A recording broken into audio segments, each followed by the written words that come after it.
Assalamualaikum warahmatullahi wabarakatuh. Perkenalkan, saya Diah Mahmuda. Saya merupakan salah satu dosen di program studi Diploma 4 Teknik Mesin Pertanian, jurusan Teknik Mesin Politeknik Negeri Sambas. Pada kesempatan kali ini, perkenankan saya untuk menjelaskan salah satu mata kuliah yang saya ampu, yaitu Mekanika Teknik atau Statika dengan metode Cooperative Learning. Mata kuliah Mekanika Teknik merupakan mata kuliah wajib bagi mahasiswa semester 3 program studi Diploma 4 Teknik Mesin Pertanian dan berbobot 2 SKS teori. Pada mata kuliah ini, mahasiswa mempelajari tentang teori dan aplikasi dari mekanika teknik bagian statika dan dasar dari mekanika kekuatan material bagian tegangan-regangan, serta kaitan antara statika dan kekuatan material sebagai dasar dari proses desain sebuah elemen mesin atau produk teknologi. Adapun capaian pembelajaran mata kuliah mekanika teknik, yang pertama, mahasiswa mampu menguasai konsep teoritis sains alam, aplikasi matematika rekayasa, prinsip-prinsip rekayasa, sains rekayasa, dan perancangan rekayasa yang diperlukan untuk analisis dan perancangan sistem terintegrasi, serta mahasiswa mampu melakukan kerjasama dalam sebuah kelompok kerja. Demikian penjelasan dari saya. Terima kasih. Assalamualaikum warahmatullahi wabarakatuh. Waalaikumsalam warahmatullahi wabarakatuh. Gimana kabar kalian hari ini, anak-anak? Alhamdulillah. Baik, hari ini kita sama-sama akan belajar materi lanjutan dari pertemuan kita pekan lalu, yaitu tentang vektor gaya dan resultan sistem gaya. Teman-teman, di pertemuan sebelumnya kita sedikit membahas terkait gaya. Gaya itu adalah sesuatu besaran yang menyebabkan benda itu bergerak, atau bisa kita nyatakan sebagai gaya itu adalah penyebab dari gerakan suatu benda. Ya, nah hari ini kita sama-sama lihat bahwa ternyata gaya itu menjadi salah satu penentu juga di dalam ilmu keteknikan, ya. Nah, kita lihat sama-sama capaian pembelajaran kita hari ini, yaitu kita akan menggambar vektor gaya, kemudian melakukan operasi vektor gaya, kemudian menguraikan vektor gaya, serta menghitung besar resultannya. Kita review sedikit apa itu gaya. Ya, di mata kuliah fisika terapan kalian juga sudah belajar. Jadi ini adalah lanjutan dari mata kuliah itu. Gaya itu adalah tarikan atau dorongan yang membuat sebuah objek itu bergerak. Ya, gaya itu bisa menyebabkan benda bergerak menjadi diam, benda diam menjadi bergerak, benda berubah bentuknya, benda berubah ukurannya juga bisa, dan posisinya, gitu ya. Nah, itu gaya. Kalau bukan gaya yang dalam kehidupan sehari-hari bergaya, itu bukan ya. Oke. Nah, teman-teman bisa dilihat di sini bahwa untuk menggerakkan benda yang lebih berat, kita membutuhkan gaya yang lebih besar. Sebaliknya, untuk menggerakkan benda yang lebih ringan, kita cukup membutuhkan gaya yang lebih kecil. Kemudian, untuk menggerakkan benda dengan kecepatan lebih besar, kita juga butuh gaya yang besar. Nah, sebaliknya juga untuk menggerakkan benda dengan lambat, berarti kita hanya memerlukan sedikit saja gaya. Itu ya. Nah, gaya itu besaran vektor, teman-teman. Ya, besaran vektor itu adalah besaran yang punya nilai dan arah. Nah, perhatikan bahwa besarannya punya nilai dan arah, teman-teman. Jadi ada dua itu tadi. Sehingga ketika kita gambarkan, dia akan mempengaruhi. Ketika arahnya ke kanan atau ke kiri itu kan berbeda, gitu ya. Nah, gimana cara menggambarkan gaya? Nah, gaya digambarkan seperti itu, anak panah. Jadi gaya itu seperti ini, ya. Panjang garis ini menunjukkan nilainya, dan panah ini menyatakan arah. Ini untuk arah, dan ini besarnya atau nilainya. Ya. Nah, kemudian garis kerja gaya itu adalah sepanjang dari arah panah tadi. Nah, perlu diperhatikan bahwa gaya itu tergantung dari titik tangkapnya juga. Kita di mana dia gaya itu bekerja, gitu ya. Nah, itu dikenal dengan istilah titik tangkap. Jadi ketika saya memulai menggambar, ini titik tangkap. Saya garis ke sana. Berarti gayanya akan bekerja sepanjang ini. Ini garis gaya. Tapi kalau saya ubah arahnya, ya titik tangkapnya ke sini dan arahnya ke sana. Nah, maka garis gayanya akan ke sana, teman-teman. Membentuk sudut 45 terhadap sumbu X. Seperti itu. Nah, kemudian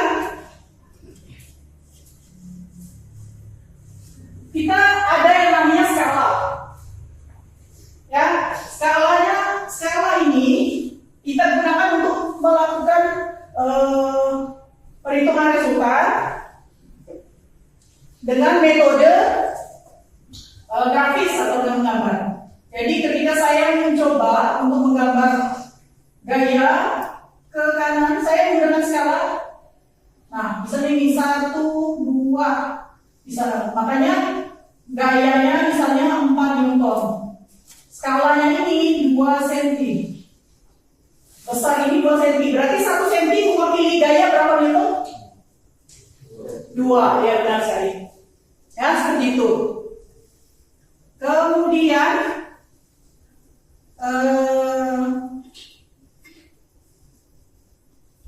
nah, saya minta teman-teman coba kalau kita besar gaya 15 Newton dengan arah 135 derajat dari titik pangkalnya, seperti apa menggambarnya?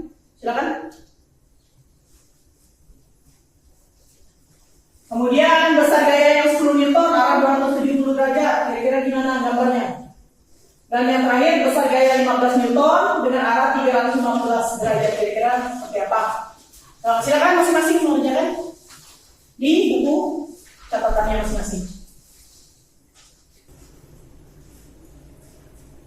Oke. 180 derajat kemana? Hah? Kalau ini sumbunya kita buat ya. Oke. Nah, kemudian ini X, ini Y. Ini berapa? 90 derajat. Berarti kalau 180 derajat sana, 180 derajat kan? Berarti kalau saya minta yang pertama 15 Newton, yang pertama tak kelihatan. Ya, 10 Newton arah 180 derajat. Berarti kemana arah tanahnya? Ke kiri. Kita pangkal, kemudian ke kiri. Seperti itu. Bisa dipahami? Bisa. Kita nggak punya menghapus ya.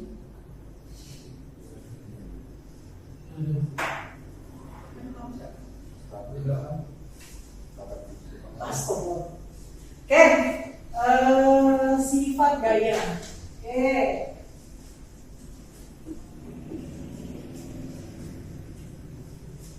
Oke, sifat gaya itu ada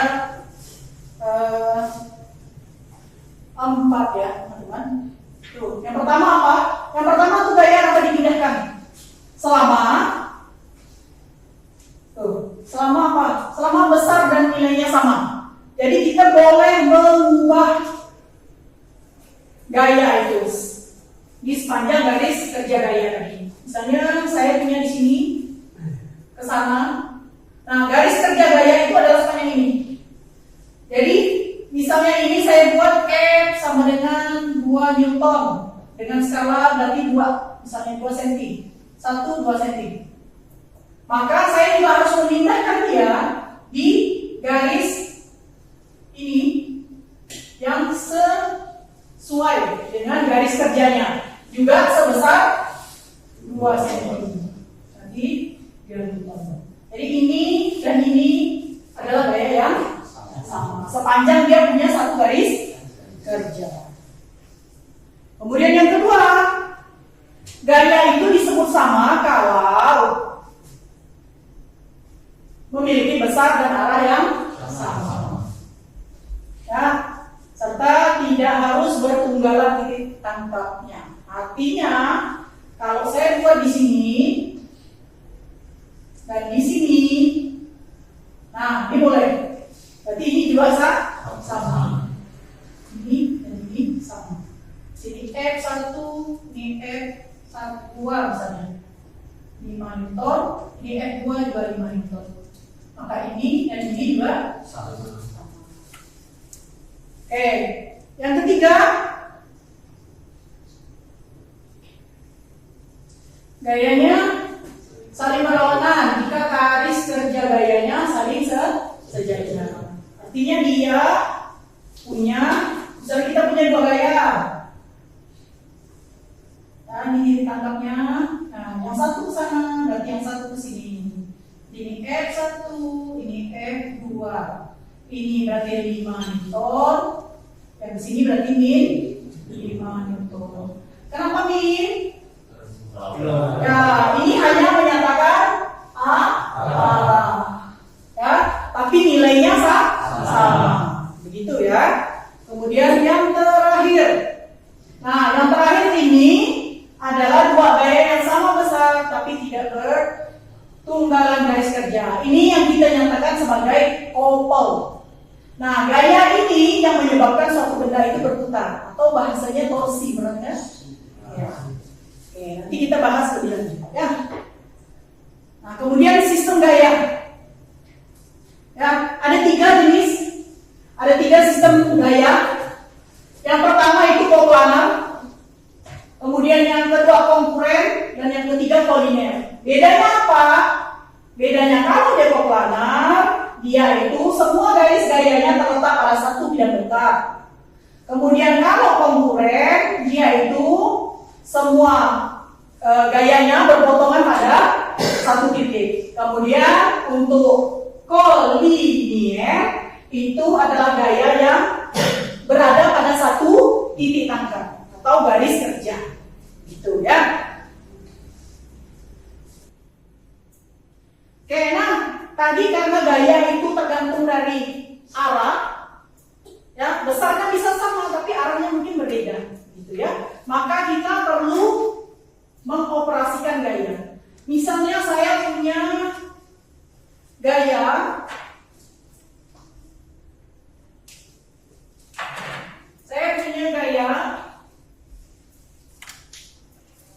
F1 saya adalah 10 Newton.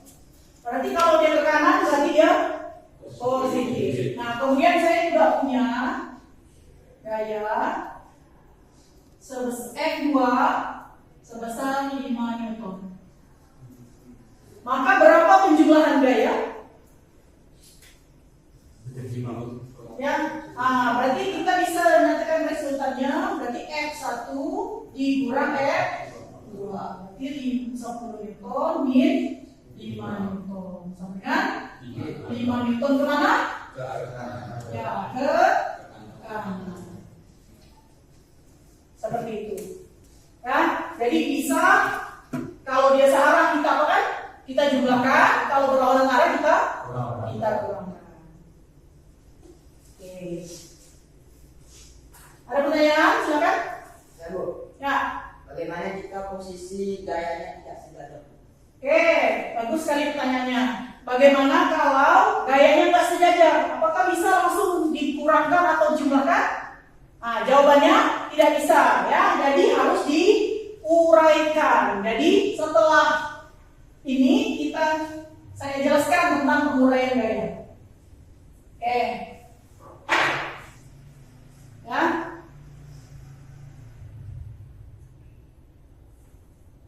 Oke, nah seperti ini. Bagaimana kalau gayanya membentuk sudut atau tidak sejajar? Jadi gaya ini saya gambarkan di sumbu X dan Y. Kemudian katakanlah dia membentuk sudut di 45 derajat. Nah, ini F-nya. Itu. Kemudian saya jumlahkan dengan gaya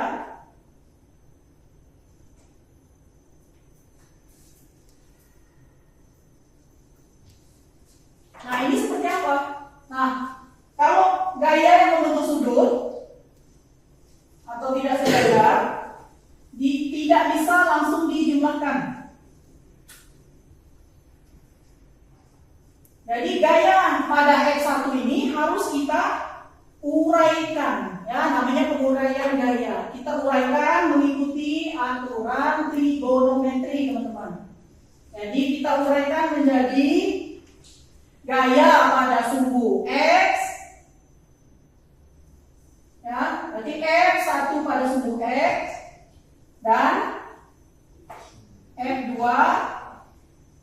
pada sumbu F1 pada sumbu Y. Oke, boleh nggak ini? Tadi titik tangkapnya sama. Kalau ini saya pindah ke sini boleh? Boleh. Jadi ini juga X1Y ya. Di sini. Nih X1Y. Dan di sini F1X. Oke, F1X. Berarti boleh ya titik tangkapnya karena ini gayanya sama besarnya. Oke. Nah, X pada sumbu X dan F pada sumbu Y. Masih ingat aturan trigono? Ya? Nah, jadi F pada sumbu X ini kita cari dengan F cos alpha. Dan F pada sumbu Y pakai F sin alpha. Oke, yuk kita coba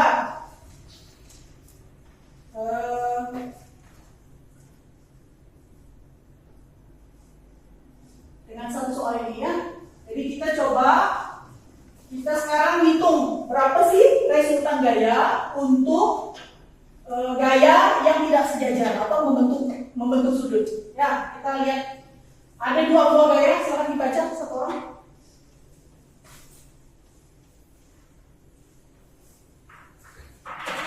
Satu orang membacakan soalnya. Ya. Dua gaya masing-masing gaya P sama dengan 40 Newton dengan arah mendatar ke kanan. Berarti di mana saya menempatkannya? Arahnya kanan. Oke, ini berapa Newton? 40. 40 Newton. Kemudian Dan gaya Q sama dengan 30 Newton dengan arah tegak ke atas atau membentuk sudut 90 derajat. Oke, berarti kemana nih Q-nya? Ke atas. Oke, berarti sana ya. Oke, ini Q. Berapa?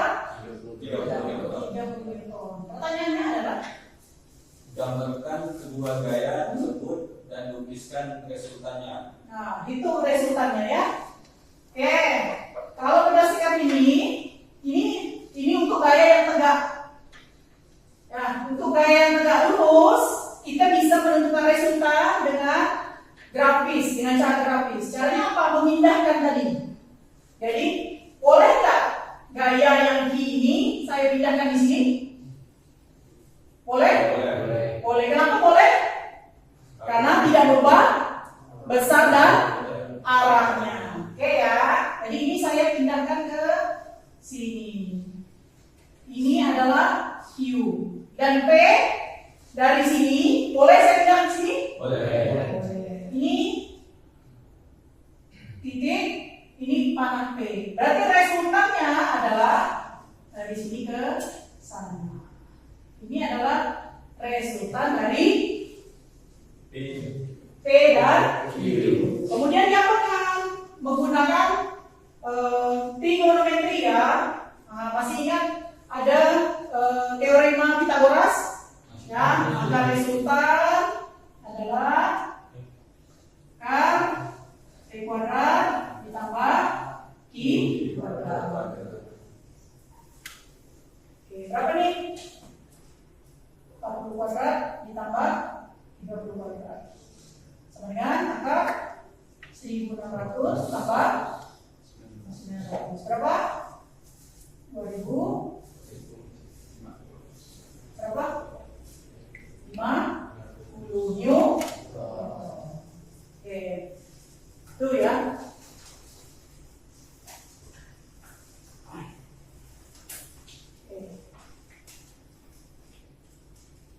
Oke, anak-anak silakan duduk secara berkelompok.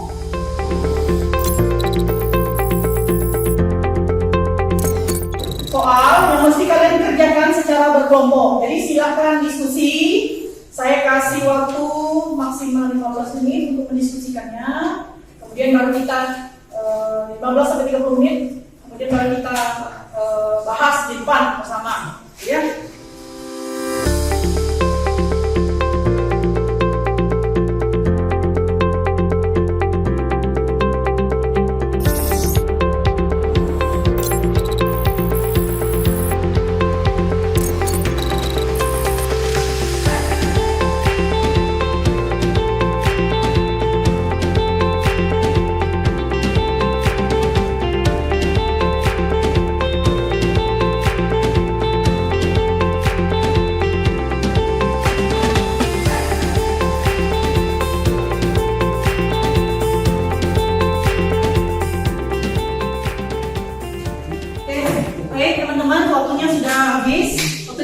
Udah habis. Untuk itu saya minta perwakilan kelompok, masing-masing kelompok maju ke depan untuk mencoba menyelesaikan soal yang sudah saya berikan.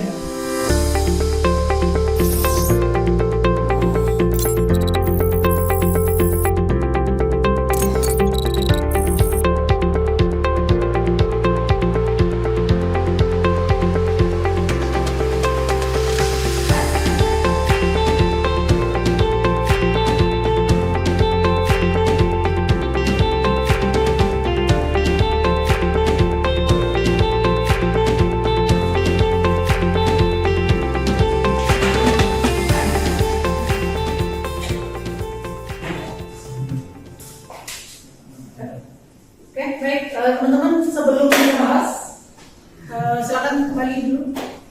Baik, ada soal di sini yang kalian kerjakan tadi secara berkelompok. Ada berapa gaya yang bekerja pada benda? Ada 3 ya. F1, F2 dan F3. Ya. Untuk menjawab pertanyaan ini, berapa jumlah gaya pada suhu X dan Y? Langkah pertama kita lakukan adalah bagaimana? Ya, kita menguraikan dulu gaya yang membentuk sudut. Jadi X1 kita uraikan menjadi F1 pada suhu X dan F1 pada suhu Y. Oke, kemudian setelah diuraikan baru ditentukan yang mana yang pada komponen X dan yang mana pada komponen Y. Baru kita bisa lakukan operasi hitung biasa, yaitu menjumlahkan atau mengurangkannya. Gitu kan ya? Oke, nah kita lihat sama-sama. Untuk kelompok 1, nah nih, itu tidak digambarkan nih. Ya, tidak digambarkan. Dia langsung menuliskan saja hasilnya tanpa menuliskan bentuk uraian gayanya. Kemudian kalau untuk kelompok 2 ini hasil penguraiannya ya pada suhu RX dan pada suhu RY. Oke, hasilnya sama ya di kelompok 1. Kesukaannya juga 244. Kelompok 3, nah ini ya, kalau di kelompok 3 ini juga belum diuraikan. Jadi harusnya diuraikan pada suhu X. Berarti ini F1 X. Yang ke sana, yang ini F1. Oke, jawabannya juga sudah benar. Yang kelompok 4 ya tidak menuliskan penguraian gayanya juga ya. Nah, oke, kita cek sama-sama nih. Coba silakan cek tadi hasil dari diskusi kalian. Jadi benar ya teman-teman, semua sudah mengerjakannya dengan benar. Kelompok 1, 2, 3, 4 semuanya benar. Ya, sudah benar ya, tapi ada dari kelompok 1 sampai 4 saya nilai yang paling lengkap dan detail langkah-langkahnya yaitu kelompok 2. Kita applause untuk kelompok 2.